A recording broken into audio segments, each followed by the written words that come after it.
Yeah, I mean, on both sides, beyond this country, people think we're idiots. Hello again. I hope that my voice is a bit clearer today. I actually was just in a lesson with Ziana Eros, of trans voice lessons on YouTube, and she's really done wonders already for my vocal technique in speech and in singing. I tend to overuse the false folds when I speak and sing. So basically, I tend to use this sort of constriction sound when I talk, and so I sound like this all the time. When if I were to speak clearly, you hear a lot less of that, and it's a lot easier for me to phonate. But anyway, so in a few days, I'm going to be posting a video titled, what's it titled? It's titled Phobic versus Critical.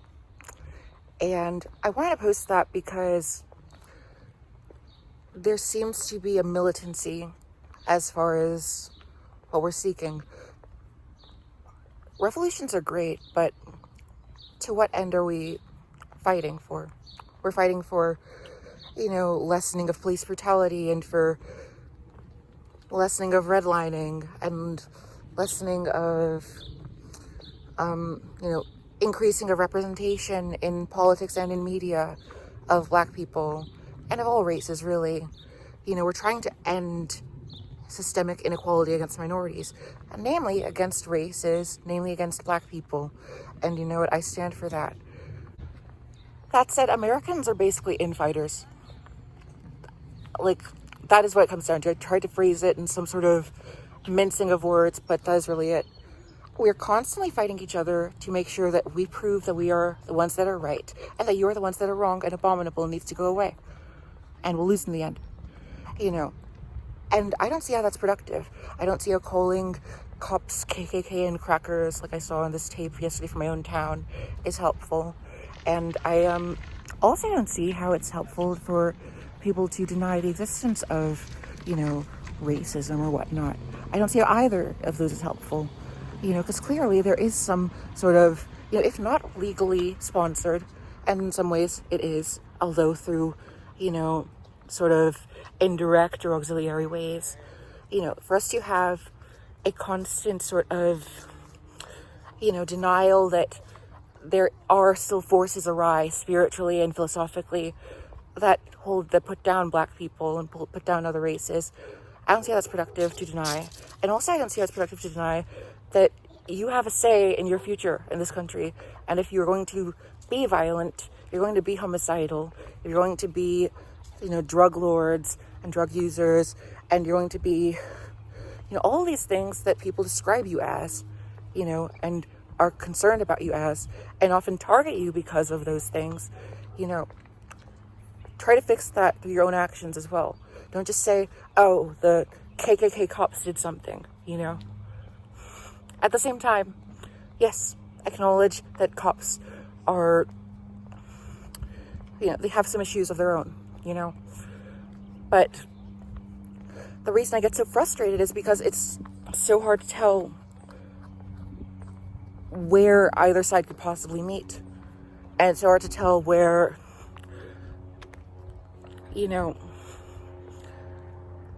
if either side wants anything out of the other side, they will have to empathize with the other side.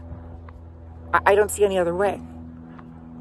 It's a mess of accusing one side as the villain, describing them as trash and needing to be cancelled, acting as though their existence and will to exist should cease at all costs, and should be stopped. It's a mess. It's just vilifying and generalizing and judgment. And I'm going to keep this video short because I'm having a lot of trouble uploading videos right now because, the one that I did yesterday on Phobic versus Critical, it's nearly 35 minutes long. And I might split into 2 parts because it's that long. And uploading that from my phone is difficult to do because my phone, at least on iMovie, it's very concerned about the storage it has left. And so it doesn't allow me to upload things easily. And the past few videos I've had trouble with that too. I've just been able to get past it. But yeah, I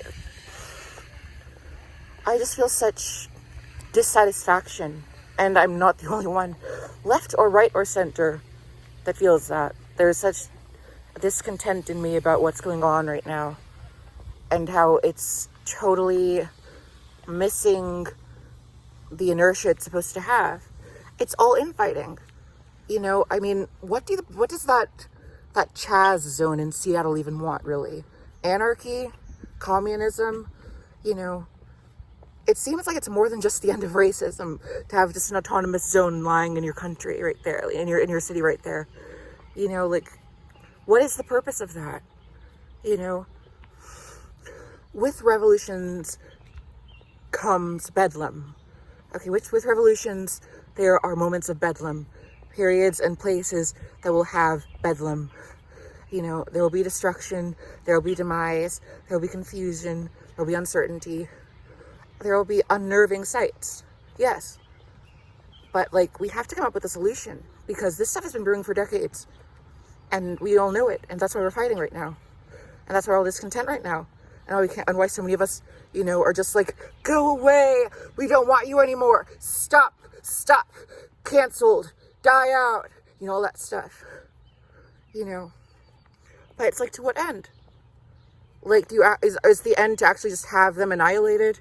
Or is the end to have racism melt away and be, you know, done once and for all, until we can all get on with our lives and actually enjoy one another and even criticize one another, you know, without it having, you know, racist implications or whatnot, you know? Because I'd like that future. That's what I'd like. I don't care much about annihilating the conservatives or annihilating the, you know, any part of this country, you know? Like, it's like we have so many damn meatballs in the dish and we're trying to get them all together and sorted, and, you know, it's a real mess. So maybe I should leave it at that, because I think that says enough. And I've been able to speak fairly continuously through this video. I think it's, you know, sufficiently eloquent. And I thank Z for allowing me to speak with, you know, more clarity of tone and honestly articulation, because I think that the full stuff kind of gets in the way of me being able to even phonate, you know, vocalize consonants and vowels properly. And I think that I'm speaking a lot more clearly right now. And I don't know any teacher that's ever been able to help me do that in my life, actually. So I'm very thankful for that. It's always been picking apart every single little bit of symptom of that, really, as opposed to getting to the underlying cause. So, and indeed, that sort of parallels what I've been saying about the nation in this video. Okay? Because there's a reason why people are conservative. It's not like they're just demon children, you know? There's a reason someone becomes like that. There's a reason why they think that way. There's a reason why someone becomes liberal as well, you know? And trust me, both sides have their bones to pick. I've been on both. Both sides have bones to pick. Both sides have their benefit. Yes, both sides have their benefit.